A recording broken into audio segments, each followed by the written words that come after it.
¿Alguien de ustedes, por qué cree que es importante el tamaño de muestra en una investigación?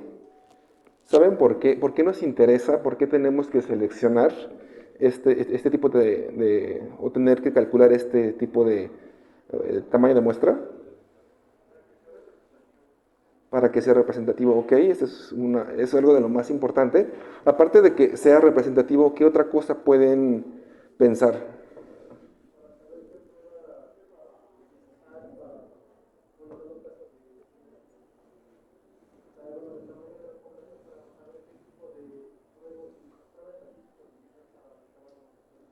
Ok, sí, bueno, el compañero quizá no se escuchó por completo, pero él comenta que para saber si se puede, qué tipo de prueba estadística vamos a usar. Y sí, y más allá de qué tipo, que nos va a servir también para entender si en algún momento podemos hacer estudios multivariados. ¿Han escuchado de esos estudios multivariados? En promedio, para hacer una por cada variable que se meta a un estudio multivariado necesitamos 10 pacientes. Cuando tenemos muestras que serán de 40, 50 pacientes y es un multivariado con 7, 8 variables, eso no es representativo. Entonces también para eso nos va a orientar para saber si se puede o no se puede hacer este estudio. Bueno, aquí les puse esto. Primero que nada porque tenemos que entender que como médicos y en general es difícil contar. A pesar de que tenemos censos, a pesar de que tenemos distintas herramientas, tanto en el IMSS, en la forma privada, gubernamentales, el contar a toda la población es un poco difícil. El saber cuántos enfermos verdaderamente tenemos es difícil porque a veces no están diagnosticados. El saber con cuánto vamos a trabajar no siempre te puede dar o no siempre hay un número exacto, entonces siempre vamos a tener que tener una muestra. Pues la estimación del tamaño de muestra nos va a garantizar, uno, estabilidad de los resultados y va a permitir la factibilidad del estudio dependiendo del costo. Algo muy importante, dependiendo del tipo de investigación que hagan, esto nos va a generar costos. Habitualmente cuando son retrospectivos quizá no tengamos este problema, pero cuando vamos a hacer o vamos a determinar ciertos parámetros, vamos a hacer alguna intervención o se va a dar algún medicamento, sí tenemos que checar qué tanto. Aquí en el instituto podemos decir, no le cuesta al paciente, pero sí debemos de considerar que ese medicamento, ese material no se le va a negar a alguien para darlo en nuestra investigación. En hospitales como el mío, que es privado, también a nosotros nos cuesta y tenemos que ver qué tanto se va a invertir, porque ahí esa palabra ahorita vamos a ver, qué tanto vas a invertir para una investigación y qué tanto puedes generar. Siguiente, por favor. ¿Sí? Eso al final lo voy a comentar, pero desde ahorita. El tamaño, como en la diapositiva pasada, vimos que te va a dar estabilidad. Ahorita vamos a ver dos errores. A veces por cuestiones de graduarte y sobre todo por apoyar a ustedes, generalmente en este tipo de maestría, bueno, perdón, de tesis o sí, de tesis, te puedes graduar con un menor número, pero ahorita vamos a ver que cuando no llegas a ese número no le vas a dar una estabilidad. Y dependiendo qué tanto alcances, vas a poder cometer algo que le llamamos error tipo 2, que es un bajo poder, y entonces podemos tener resultados erróneos. Entonces, eso es algo muy importante que también al final lo voy a checar. Los que hacemos investigación básica o los que nos dedicamos a explorar nuevas áreas de la medicina, de la ciencia, generalmente hacemos estudios pilotos. Los estudios pilotos son con pacientes, con 20, 30 pacientes. Entonces, eso nosotros lo ocupamos para orientarte, pero no lo puedes llevar a la clínica. Entonces, si tú haces tu cálculo de tamaño de muestra, te dice son 80, 90, 200, y no lo alcanzas, pues es un resultado que no lo vas a poder aplicar a tu muestra. Entonces, para fines escolares, para fines de la residencia, te sirve para graduarte, pero ahí sería el error creer que eso lo vas a aplicar, o al menos que digas, en investigación de la residencia ya descubrimos o hicimos, y fue este resultado. Si no alcanzas el tamaño de muestra, no puedes asegurarlo. ¿Ok? ¿Alguna otra duda hasta aquí? ¿No? Okay. Bueno, entonces el objetivo principal del cálculo de tamaño de muestra o del número de sujetos incluidos en un estudio es responder a una pregunta de investigación. Recuerden, nosotros tenemos que partir de una pregunta de investigación y es a partir de lo cual se va a desarrollar nuestro diseño arquitectónico y vamos a poder calcular un tamaño de muestra de tal forma que tengamos la certeza de que esos resultados representen a nuestra población y que sean verdaderos. ¿Qué pasa si no calculamos tamaño de muestra? Si no calculamos tamaño de muestra, bueno, vamos a tener gastos innecesarios.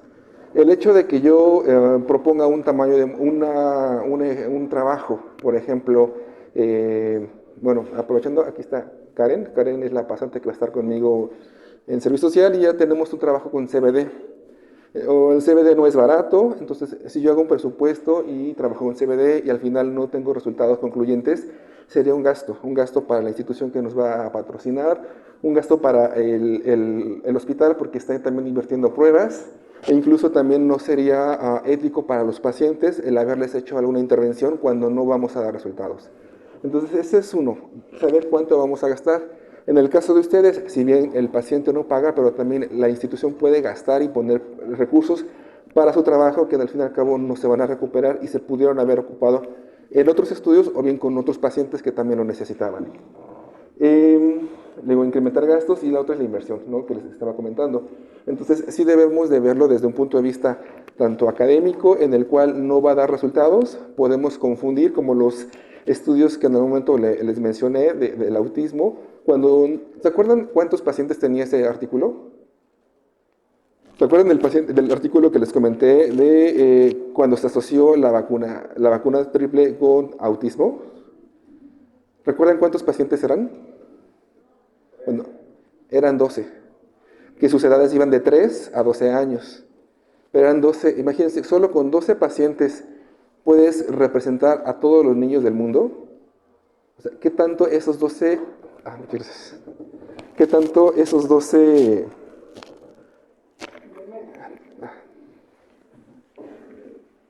Gracias. O sea, ¿qué tanto esos 12 pacientes te van a hacer? Ese es uno de las importancias porque debemos entender cuál es el cálculo de tamaño de muestra. A partir de eso, si nosotros vemos artículos que tengan 12, 14, 15, solo tómalo como un exploratorio y clínicamente no va a tener importancia. Ok, bueno, nuevamente, ¿por qué es importante? ¿Por qué también tenemos que checar? Nosotros cuando hacemos investigación podemos llegar a ser un poco obsesivos.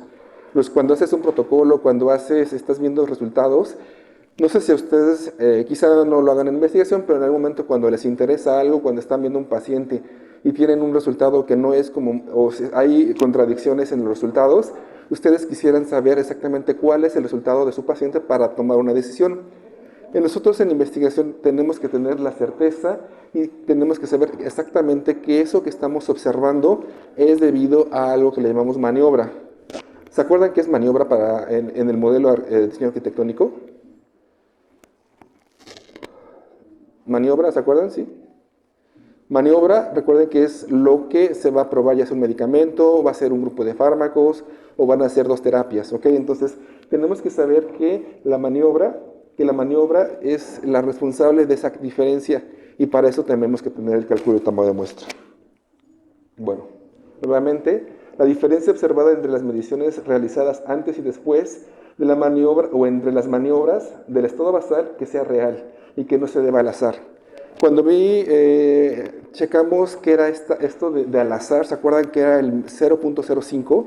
Que cuando caían en esta parte los resultados podíamos considerar que es el azar y nosotros como investigadores le dábamos la oportunidad de que nuestros resultados solamente en el 0.05% se debían al azar, todo el resto iba a ser por nuestra maniobra. Entonces, esto es lo que queremos. Al calcular un tamaño de muestra, vamos a estar seguros que estos resultados puedan ser debido a esa maniobra.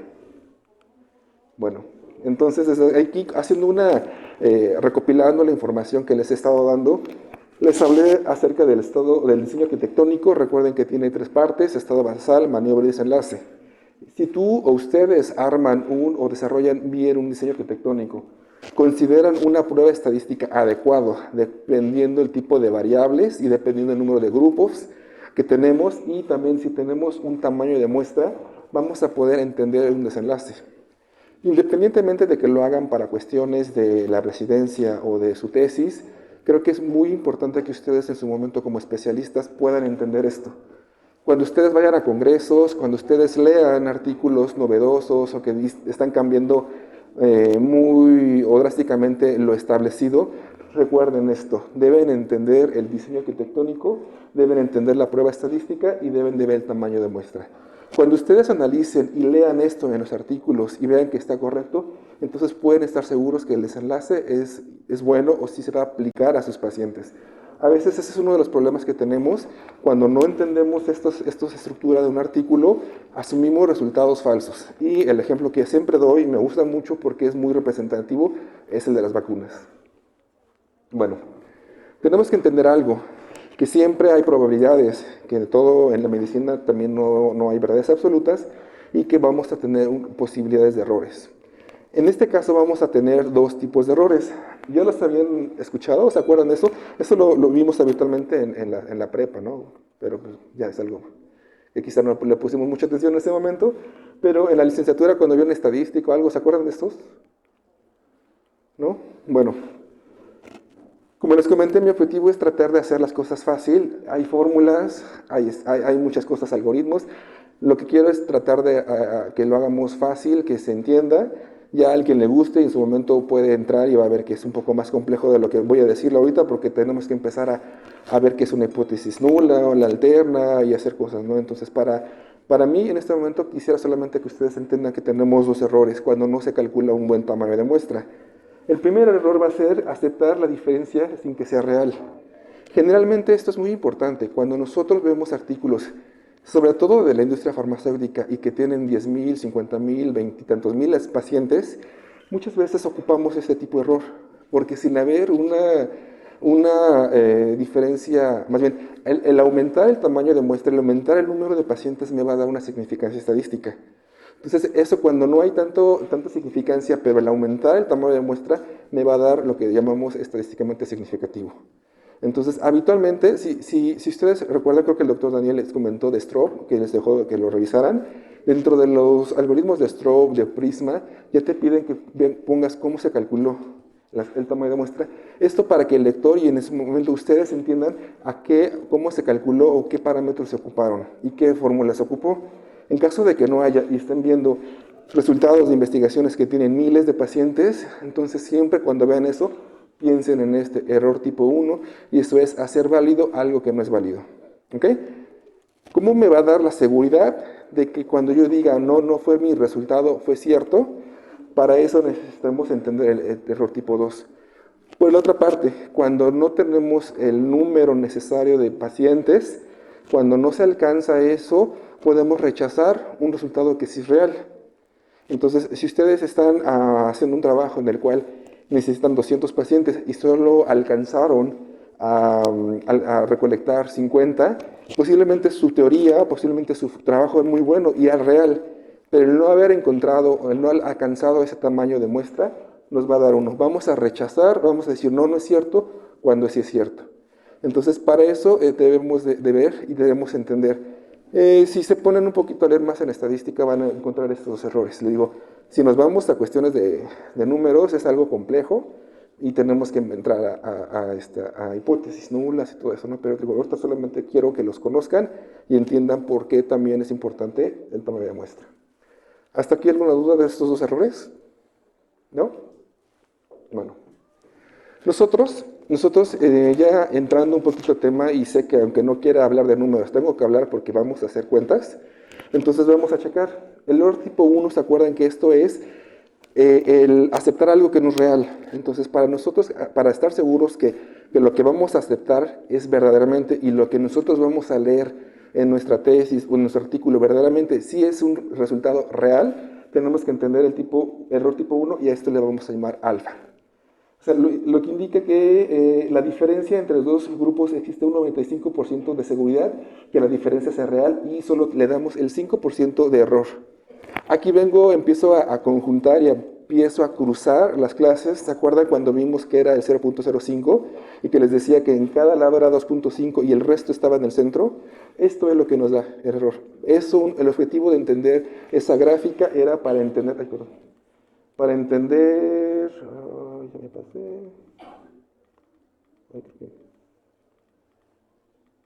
Ajá, para entender este error. ¿Ok? Por otra parte, nosotros cuando aceptamos y debemos estar seguros que verdaderamente si yo no encontré diferencia, entonces tenemos que entender algo que le llamamos el beta. Los beta es para que nos dé una certeza, una seguridad que nuestros resultados verdaderamente no son diferentes.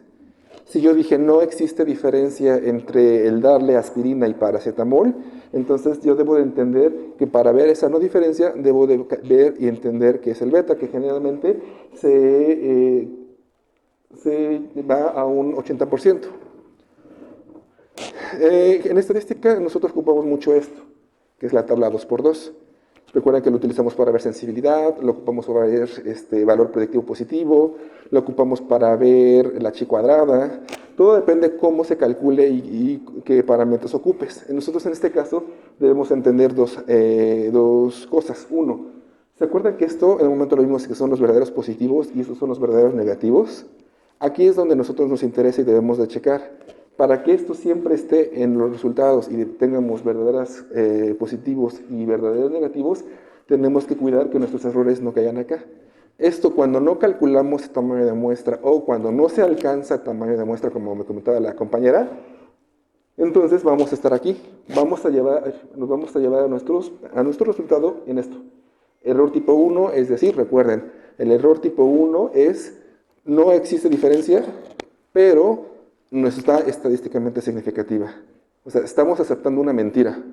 Y la otra es el error beta, cuando verdaderamente estamos seguros de que no hay diferencia. ¿Va? Bueno, ahora, ahí creo que me faltó eso, eran fórmulas. Para entenderlo, tenemos también que entender cómo vamos a trabajar y qué tipo de estudios vamos a realizar. Tenemos que vamos a ver si vamos a trabajar con dos grupos o más o con un solo grupo, ¿ok? Generalmente cuando tú comparas, y el ejemplo que yo les puse la vez pasada es residentes de la Margarita versus residentes de otro hospital, ¿ok? Que es distinto a los residentes de la Margarita antes y después del curso. Aquí tenemos que ver cuántos grupos tenemos, con cuántos vamos a trabajar, y dentro de estos, que es de dos grupos, tenemos dos. Diferencia de medias y diferencia de proporciones. Por lo que hemos visto, ya hablé que es una media. ¿A qué se imaginan que es esto? Diferencia de medias. ¿Alguien tiene idea de a qué se puede referir? O cuando hablamos de proporciones, ¿saben qué proporción pueden tener? ¿No? Bueno, ahorita cuando hablamos de diferencia de medias es cuando vamos a hablar de números y tenemos una media, mediana, tenemos una moda, tenemos números y estos son variables cuantitativas. Aquí vamos a poder hacerlo más hacia lo cualitativo y hacemos de porcentajes. Dependiendo ustedes que quieran. Recuerden que les dije que el diseño arquitectónico nos iba a servir porque desde que nosotros empezamos a planear tenemos que ver cómo vamos a expresar nuestro desenlace. Si yo lo quiero expresar ya sea en números, en cuantitativos o en porcentajes. Un ejemplo puede ser la índice de masa corporal. Yo puedo decir que el índice de masa corporal es de 28 o 30, o bien lo puedo manejar como grado 1, grado 2 de obesidad, depende como yo lo quiera. Ahí ustedes, como investigadores, ustedes deben determinar cuál es lo que mejor les convenga, uno, para su resultado, y a partir de eso van a empezar a ver la estadística y van a empezar a ver su número de muestras. ¿Ok? Por otra parte, tenemos un solo grupo. Generalmente estos... creo que ahí se fue. Una proporción, perdón, ahí se me fue. Era de una proporción y dos proporciones. Y para una media. En este caso vamos a hablar de diferencia de medias. ¿De ustedes quién va a hacer o tiene dos grupos? ¿Dos grupos en su trabajo? Así que van a hacer uno después o algo así. Uno control y uno no. Bueno, entonces, cuando tenemos, recordemos, esta la puse para recordar. Tenemos algo que se llama una distribución normal. Una de las características de la distribución normal, recuerden, es que la media, moda y mediana se encuentra en lo que algo le llamamos intervalo de confianza. Cuando los números, los números están, o sus desviaciones estándar, sus dos desviaciones estándar están dentro de la muestra o de los valores esperados. A esto le vamos a llamar distribución normal. Habitualmente esta fórmula es para los que tienen distribución normal, ¿va? Entonces tenemos que recordar lo que se llama la mediana y tenemos que encontrar lo que es una desviación normal. Este tipo de fórmulas es muy, bueno, se relaciona mucho y es muy específica de este tipo de estudios clínicos, ¿ok? No es para otros estudios, eso hay otras fórmulas. Bueno, entonces recordemos estas dos. Recordemos que es media, mediana, desviación estándar. Recordemos que hay algo que se llama, hay rangos que van a tener los pacientes. Y estos rangos tenemos que tener, uno es lo que nosotros tenemos de referencia o lo que nosotros vamos a encontrar en la literatura, y esto tiene que ir en su marco teórico. Y la otra es lo que esperamos con nuestro tratamiento o con nuestra intervención, es decir, la maniobra. Bueno, tenemos que entender también que hay un lenguaje. Repito, traté de no hacerlo complicado, pero pues sí es importante que conozcan esos términos. Entonces tenemos que tener la desviación estándar, que esta es una delta. La delta es la diferencia que puede haber entre dos cantidades. En un momento les voy a explicar un poquito más claro, con números, y va a ser más fácil que lo vean, lo entiendan. La medida de dispersión, nosotros estamos hablando de desviación estándar. Tenemos que entender el alfa, ahora ya entienden, bueno, recuerden la primera parte que es el error tipo 1, que nuestra alfa va a ser para ver que nuestra hipótesis, cuando la aceptamos, verdaderamente sea correcta, que nosotros nada más nos damos el 5% de error a que no sea correcto, ¿ok? A este le vamos a llamar beta, y el otro es alfa, y el beta va a ser el porcentaje de error aceptado que nos vamos a dar. Habitualmente este error, ¿sí? Perdón. Habitualmente este margen de error que nos damos, que es el poder estadístico, va entre el 15 y el 20%. ¿Ok? Entonces tenemos que entender estos conceptos para poder ver fórmulas. Ok. Esta es la fórmula de diferencia de medias. En este caso vamos a checar que el alfa, tanto el alfa como el beta son ya establecidos. Yo les sugiero que no los cambien. Sí se puede cambiar. Recuerden que el alfa va del 95 al 99 y este va del 5 al 20%, que es 1 menos beta. Entonces, bueno, ese es el rango que se puede manejar. Habitualmente manejamos esto. Yo les sugiero que no lo cambien. Si lo quieren cambiar, van a ver que van a aumentar su número de pacientes y pueden confundirse en algún momento en las fórmulas. Recuerden que la desviación estándar es lo que se va a mover dentro de, tenemos la media y lo que gira, por decirlo, al centro, ¿no?, de la media, y tenemos la diferencia, la delta, que sería como la media de un grupo y la media de otro grupo. ¿Qué es eso de la media? Recordemos, en este caso tengo una media y otra media. Entonces, estos valores son los que van a corresponder acá. Entonces voy a tener la media 1 y la media 2. La media del grupo de referencia que yo quiero o está en la literatura, y la otra de lo que puedo esperar. Este es un ejemplo en el cual queremos ver cuántos pacientes se necesitan para bajar 5 milímetros de mercurio si se tienen un tratamiento. Se quiere meter a un trabajo en el cual se va a poner un fármaco A con fármaco B. El fármaco A es como el estándar y yo quiero probar el fármaco B. Entonces lo que quiero saber es cuántos pacientes necesito para saber que si el fármaco B me va a bajar al menos 5 milímetros de mercurio. Entonces, aquí está la fórmula. Aquí vamos a sustituir. Recuerden que el Z de alfa y el Z de beta habitualmente no se cambian. Aquí, ¿se acuerdan de del 9% que nuestro estudio o nuestro grupo base se encuentra aquí? Esta información la tenemos que sacar de la literatura. La información de la media de primer base también esa debemos de nuestra referencia, y lo que nosotros decidimos, aquí el ejemplo puso 5, pero si ustedes dicen quiero 10, quiero 20, quiero 30, en ese caso ustedes lo van a hacer. Ustedes son los investigadores y ustedes le quieren ver a cuánto le apuestan a este medicamento o a esta maniobra. Entonces, haciendo la sustitución, se va a ver que necesita 51 pacientes en cada grupo si se debe obtener un 80%. Recuerden, el 80% es el margen de error que tenemos, el poder estadístico. Para eso necesitamos detectar la diferencia de 5. Solamente esto va a ser 5. Entonces, aquí, si yo quiero tener más milímetros, tengo que cambiar esta diferencia, esta delta, y se cambia todo el número de pacientes. ¿Ok? ¿Hasta aquí alguna duda? Bueno. Por otra parte, tenemos la diferencia de proporciones. El hablar de proporciones es hablar de porcentajes. Entonces, si yo tengo, por ejemplo, se utiliza cuando el resultado de interés se expresa en términos de proporciones, en general porcentajes. Compara dos grupos de pacientes obesos. Este ejemplo son dos grupos de pacientes obesos.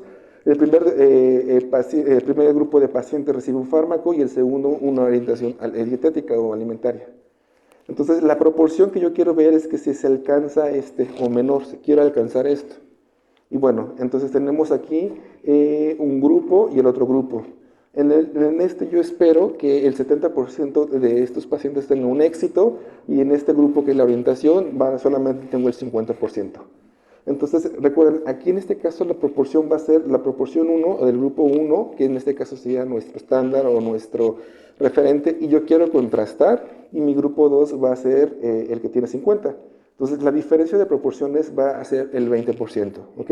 Entre uno y otro resultado, o entre uno y otro grupo, es el 20%.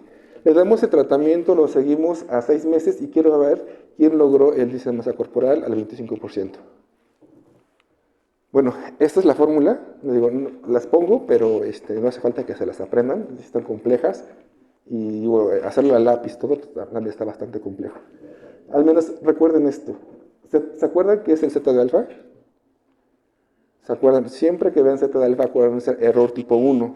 Las fórmulas llevan el Z de alfa porque es la forma en la cual nos trata de hacer que nos lleva a que no cometamos ese tipo de error, el 1, es aceptar algo que no es correcto. Tenemos el Z de beta, perdón, es el poder estadístico y es lo que nos permitimos como un margen de error también. Y entonces la proporción grupo 1, proporción grupo 2, y en esto, bueno, va a ser la resta, ya habíamos visto que es 20. Haciendo cálculos, haciendo esto, nos damos cuenta que necesitamos 148 pacientes. Generalmente cuando son decimales, a diferencia de otros que se redondea y se puede bajar a subir, siempre que parezca ahí, así se le eleva. Entonces en este caso serían 149 pacientes para este tipo de prueba. Algo muy importante, aquí el poder es del 10. Recuerden que los poderes estadísticos van del 5 al 20. Es decir, del 5 al 20 es porque el mínimo que es el 80% equivale al 20 y el 95 equivale al 5. Bueno, entonces haciendo todo esto vamos a tener que la muestra debe incluir 149 sujetos en cada grupo de estudio si se quiere el 90% de poder estadístico y para detectar la diferencia de 20% entre estos dos grupos. ¿Ok? ¿Dudas aquí? Digo, no quiero que tengan esto sí es muy tedioso. Lo que intento es que vayan viendo en qué momento pueden ocuparlo ustedes para sus trabajos. Digo, yo sé que esto es muy tedioso, ¿no? Y más de una clase en una hora no se ve, ¿no? Tenemos que, para empezar, a nomenclatura y cosas, ¿no? Pero al menos lo que quiero es que vean cómo se calcula y, en su caso, qué fórmula pudiesen ocupar. Bueno, ahora vamos a ver qué fórmula ocupamos para una proporción. La mayor, por lo que me comentó el doctor Daniel, muchos van a ocupar esta y creo que son porque son descriptivos. Entonces, cuando se van a ver prevalencia, incidencia o promedios, esto es lo que van a ocupar. ¿Ok?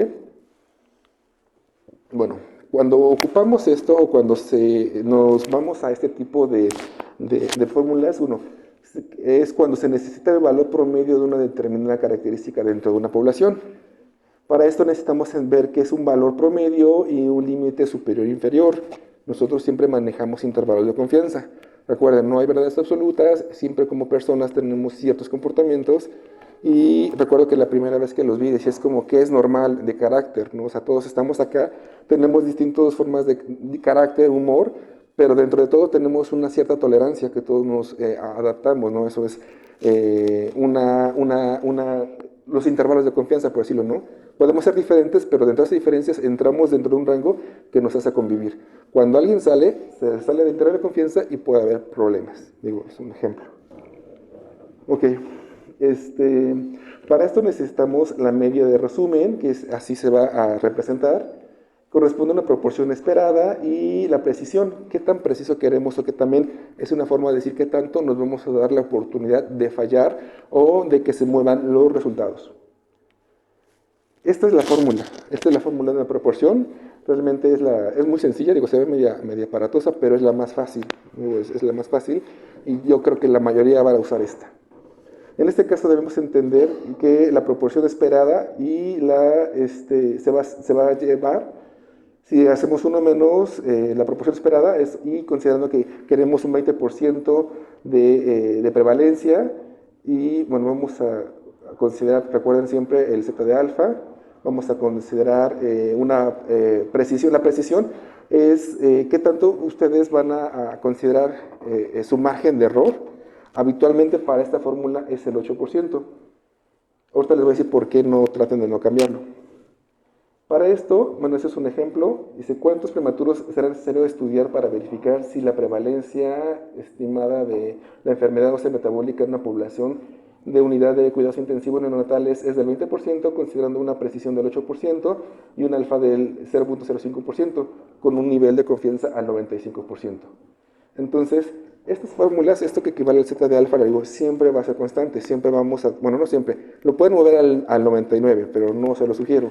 Considerando el Z de alfa, que es el 95, considerando mi poder estadístico del 20, y la precisión, es decir, la precisión es que tanto si yo puedo considerar que este 20% se eleve ya sea a un 28 o a un 12%. O sea, si yo veo que esta población me puede dar ese rango.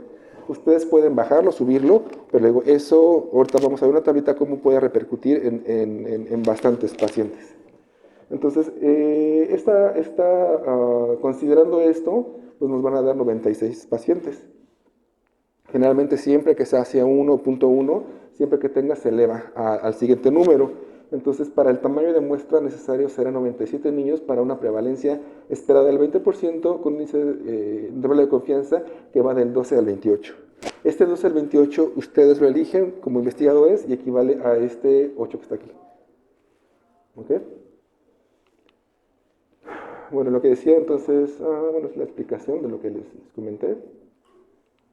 Bueno, nosotros, ya les he comentado, sí se puede, tenemos un rango de 95 al 99, que es el valor de alfa, y el beta, que es un 5, del 80 al 95, que equivale a la inversa de la resta, es del 5 al 15. Entonces, si ustedes se dan cuenta, si tengo un Z de alfa del punto 5, que equivale a 1.96, y tengo un poder estadístico del 20, si le cambio la precisión, me va a dar 97 pacientes.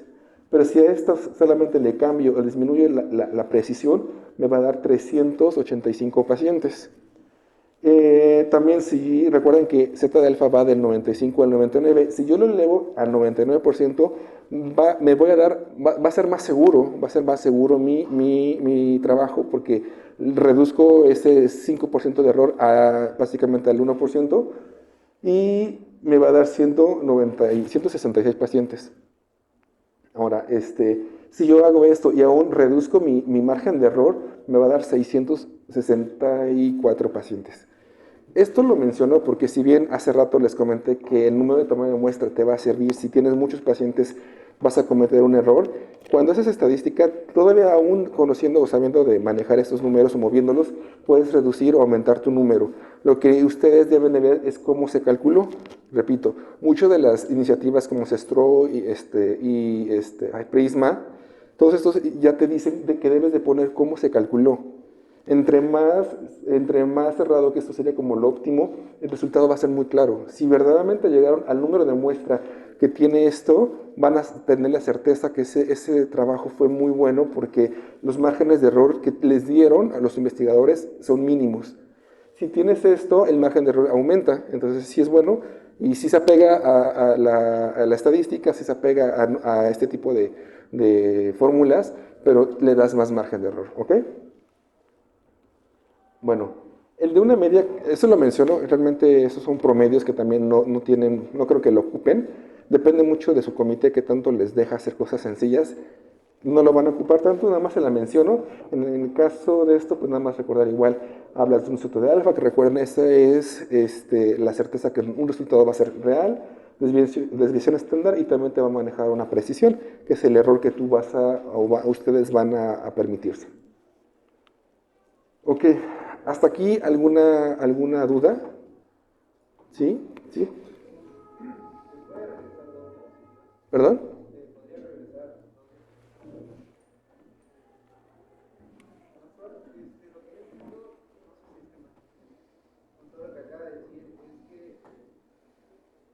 Sea cual sea mi estudio,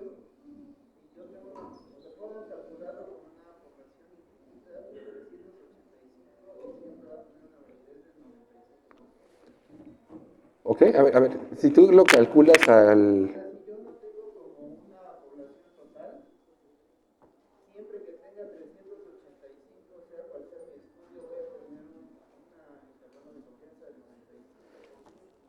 Aquí sí hay un poco de diferencia en las infinitas, de hecho no las quise tocar, porque estas sí varían. Si usted se cuenta, la otra te maneja número de estimado, de población y todo. Generalmente todo esto te los maneja con desenlaces más clínicos. De hecho, comenté así como muy brevemente con el doctor Daniel, y bueno, no toqué esas. Pero entonces, la pregunta es que si tú ocupas... ¿Para qué? No tanto, no se lleva, no es la misma, no es la misma, son distintas. Sí, esto solamente es una proporción que sí cambia un poco. Sí, de hecho ahorita el otro ejemplo que te sigue también es lo mismo y quise recalcar en esa porque estoy seguro. Esta es, mira, sí, esta es una fórmula que yo utilicé en un trabajo y bueno, creo que a todos les he platicado durante ese tiempo que uno de mis trabajos fue daño renal en pacientes que tenían nefropatía o que hicieran nefropatía por medio de contraste. Aquí quise poner esto, ¿no? Porque ¿cuál es el desenlace? Para hacer este tipo de cálculos de tamaño de muestra necesitas entender qué quieres y al final qué vas a hacer. Uno de los problemas que yo tuve en este caso es que no encontraba datos para daño renal por medio de contraste, pero no encontraba datos de estrés oxidativo.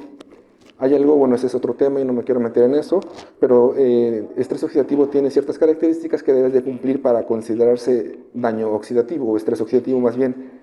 Sin embargo, lo que yo al final hice unos cálculos ocupando una incidencia del 29% de daño renal. Entonces, en este caso, cuando ocupas esta fórmula, lo ocupas ya para alguna enfermedad determinada. En este caso, la literatura varía desde el 12, bueno, varía mucho, pero hasta el 50% hubo artículos que decían que el daño renal se presentaba en el 50% de algunos pacientes. Lo que yo hice, tomé una media, o busqué varios que decían y ocupé esto. Entonces, aquí ya más que ves población, ves desenlaces clínicos y aquí es lo que tu enfermedad espera. Con este punto 29 yo estoy esperando que el número de pacientes que me daba se acercara a que encontrara este número. Que si te das cuenta, a ocupar la otra, la de poblaciones infinitas, sí es un poco distinto. Generalmente este tipo de fórmulas lo ocupamos para estudios sociales y más para salud pública de otro punto, poblacional. Digo, por eso al inicio, de hecho, ahí con este comentario que uno que lo haces, les dije, mi objetivo no es confundirlos, solamente ver que también existen estas. En caso de que, por lo que tengo entendido, creo que la mayoría lo hizo con la de finitas e infinitas, conozcan esto. O sea, si ya se lo dejaron, si eso lo aprobaron en su protocolo, ya no lo muevan, pero al menos que vean esto. ¿Ok?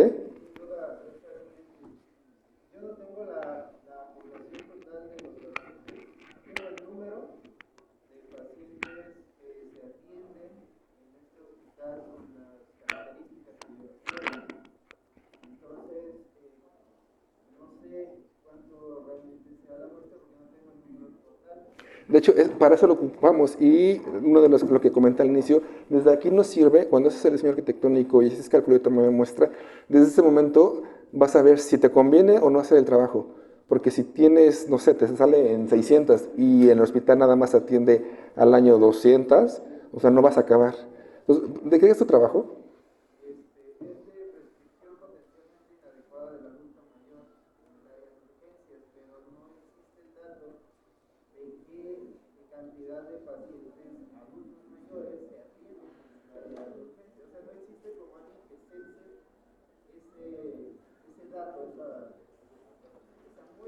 Ujú. En su momento me tocó algo muy semejante y yo terminé eso, porque también exactamente me pasó lo mismo. En mi problema era no sabían, pese a que, bueno, estás acá y ya tienes ese mismo problema, pero en siglo XXI, en el hospital de especialidades, no sabían cuántos pacientes se les daba contraste. No sabían cuántos pacientes diabéticos iban a atenderse a hacer una tomografía. Entonces no tenía datos. Entonces, yo intenté sacarlos y fue un rollazo porque es muy complicado, ¿no? Entonces tuve que ocupar esta fórmula y aquí esto le pongo esto por el desenlace. porque al final yo ocupé una fórmula para incidencia de daño renal, pero no era mi desenlace. Entonces yo cuando quise ver y traspolar a hacer mi estadístico para daño renal por medio de contraste, perdón, de estrés oxidativo, no me dio. Hice cálculos para una incidencia de una enfermedad que ya está. Ese es mucho de los problemas porque, bueno, más adelante voy a checar cuando hacemos grupos piloto, aunque se van a dar cuenta que no hay datos. O sea, por eso nosotros, los que estamos dando cursos y nos dedicamos a investigación, les hacemos entender que es importante que hagan al menos reportes, que publiquen, porque todo eso nos va sirviendo. Entonces, en tu caso, si no tienes, vete a la literatura internacional. En caso de que no veas así como nada específico, ve cómo puedes sacar un desenlace intermedio. Cuando vi en una de la primera clase, ¿se acuerdan que vi diseño arquitectónico? Y en desenlace yo les decía, tienen que ver, identificar cuál es el desenlace final o intermedio.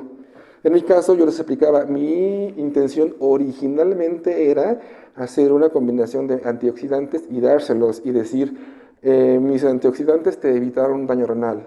Cuando hice la revisión y vi que no había información, no había números, no había nada, me dijeron, ¿cómo vas a estar seguro que al final verdaderamente fue el antioxidante que tuvo un efecto?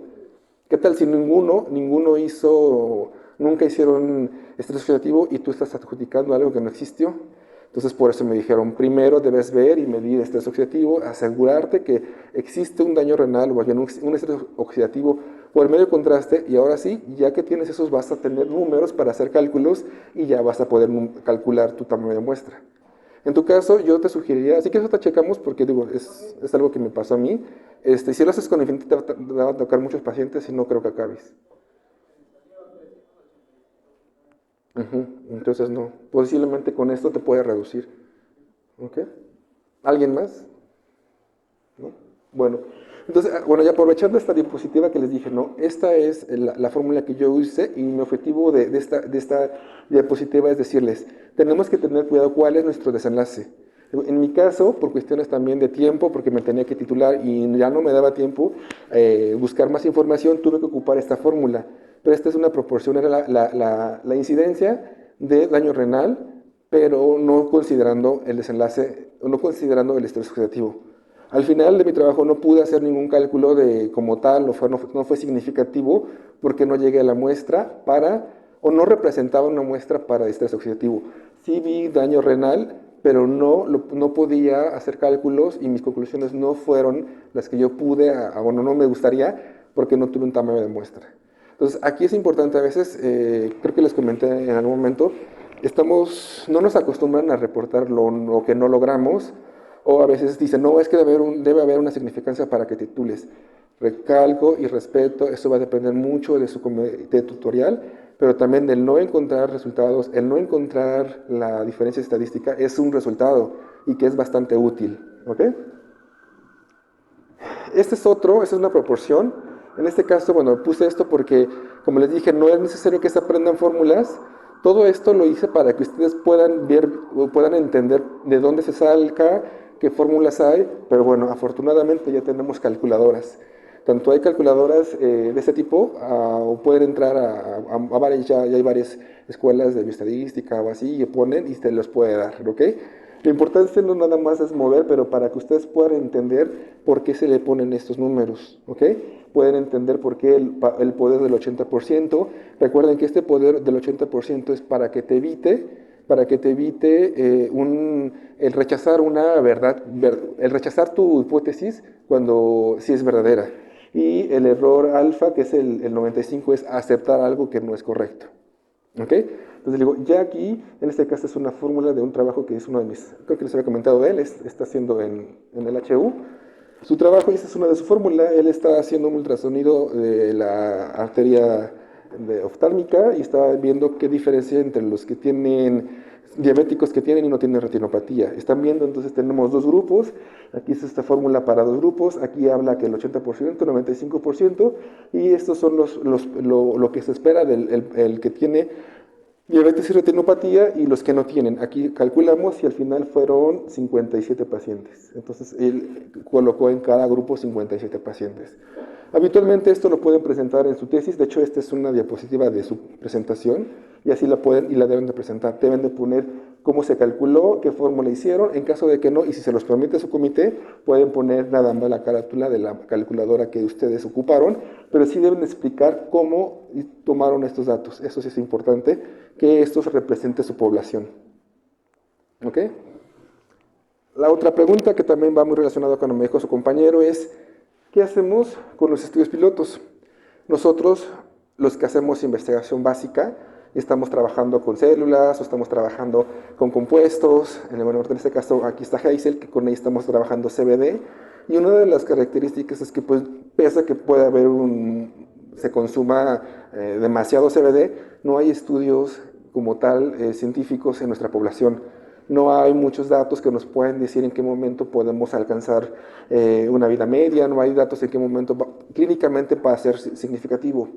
Entonces, bueno, en caso de estudios como ella, sí podemos ocupar lo que le llamamos a una muestra por conveniencia, pero sí quiero ser muy claro y dejarlo muy como consciente.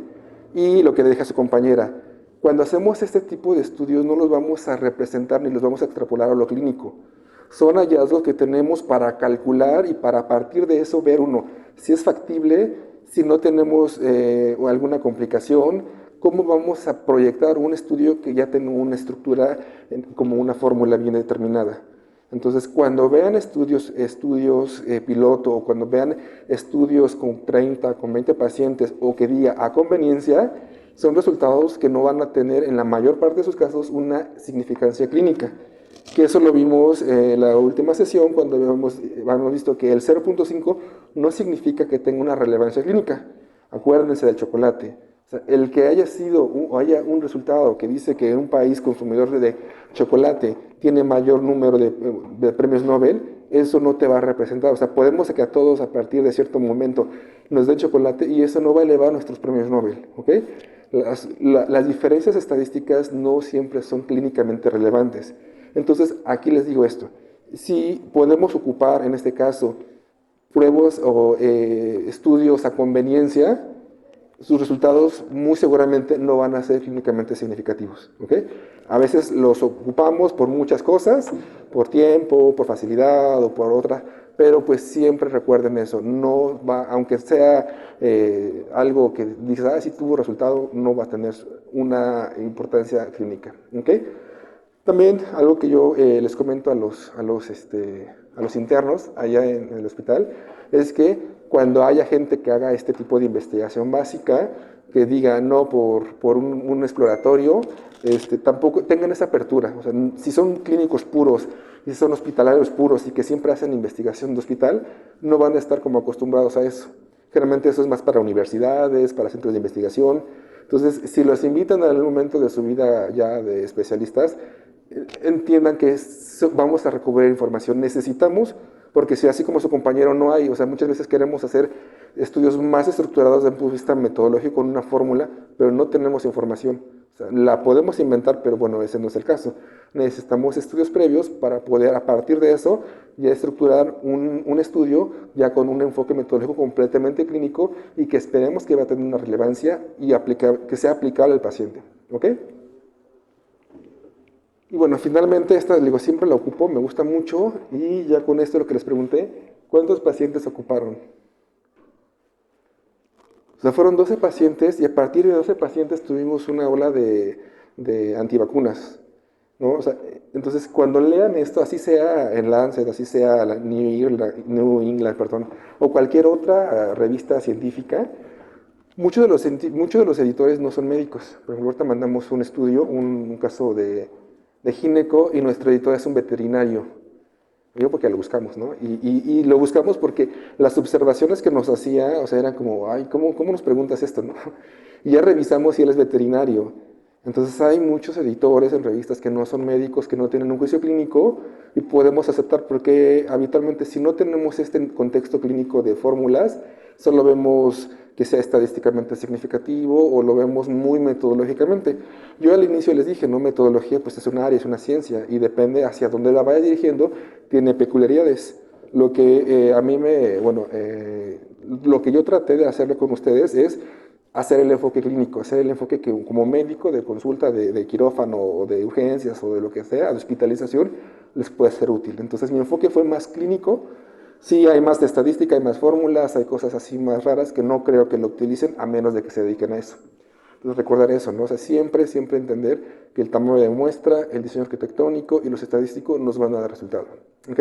Por eso es importante calcular tamaño de muestra y lo más importante, que ustedes entiendan los errores para cuando lean, ustedes van a decir si toman o no toman ese resultado como cierto. ¿Ok? Bueno, pues si no hay ninguna otra duda, le agradezco por su asistencia, por su atención. Y una de las propuestas con el doctor Daniel es hacer talleres. Después de entender esto, la verdad es que lo vamos a entender, más bien después de ver esto, hasta que se entienda un poquito mejor, es repasar. Y creo que algo de lo que debemos de hacer dentro de este área de enseñanza es leer artículos.